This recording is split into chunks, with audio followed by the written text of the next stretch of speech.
बहुत समय पहले एक घना और सुंदर जंगल था जिसमें कई तरह के जानवर रहते थे।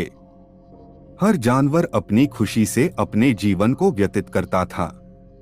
जंगल में शेर राजा था और उसकी रजाई सब जानवरों में प्रशंसा का विषय थी। शेर के राज में हमेशा शांति बनी रहती थी क्योंकि वो समझदार और न्यायप्रिय राजा था। उसका नाम रुद्रा था और उसका नाम सुनकर ही सब जानवर सम्मान से उसके आगे झुक जाते थे।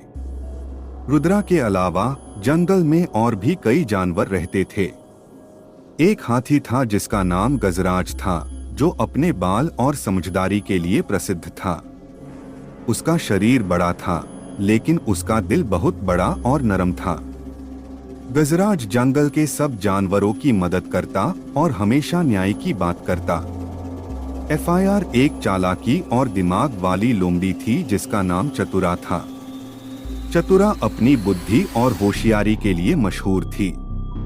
जंगल के छोटे मोट मामले अक्सर उसी के पास ले जाए जाते थे क्योंकि वो हर समस्या का हाल जल्दी और समझदारी से निकल लेती थी। सबसे छोटी थी एक चुलबुली खरगोश जिसका नाम चिंकी था। चिंकी छोटी थी, लेकिन उसमें जुनून और हिम्मत की कोई कमी नहीं थी। वो अपने छोटे कद के बावजूद हमेशा नए नए विचार सोचती और सबको उत्साहित करती थी। अगली सुबह नक्शा हाथ में लेकर दोनों दोस्त व्हिस्परिंग वुड्स की ओर निकल पड़े। जंगल घना और पेड़ों से ढका हुआ था, मानो सदियों से कोई गहरा रहस्य छुपा रहा हो। लेकिन एम्मा और लियाम निडर थे और एक दूसरे पर पूरा भरोसा था। रास्ते में उन्हें कई चुनौतियों का सामना करना पड़ा। खतरनाक रास्ते, जंगली जानवर और मुश्किल पहेलियां। लेकिन हंसी-मजाक और टीम वर्क के साथ उन्होंने हर मुश्किल को पार कर लिया। जैसे जैसे रात हुई, वे आखिरकार उस जगह पर पहुंचे जो नक्शे में चिन्हित थी।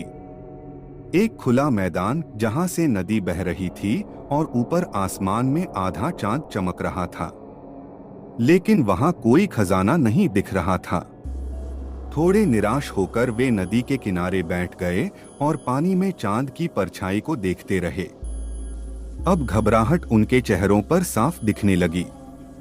वे हॉल में इधर-उधर भागने लगे, कोई और रास्ता तलाशने की कोशिश कर रहे थे, लेकिन हर दरवाजा खोलने पर वे फिर से उसी हॉल में पहुंच जाते। ऐसा लग रहा था मानो हवेली उनके साथ कोई खेल खेल रही हो। ये सब सच नहीं हो सकता, वरुण ने घबराते हुए कहा। तभी एक जोरदार धमाका हुआ। दीवार पर टंगा बड़ा सा आईना अचानक चटक कर टूट गया। टूटी हुई कांच की किरचों में से एक आकृति उभरने लगी। वह एक महिला थी जिसका चेहरा मौत की तरह सफेद था। आंखें खोखली और लंबे काले बाल उसकी पीठ पर बिखरे हुए थे। वह धीरे धीरे हवाओं में तैरती हुई उनकी ओर बढ़ने लगी। निकल जाओ, उसने फुसफुसाते हुए कहा। उसकी आवाज हवेली के हर कोने में गूंजने लगी।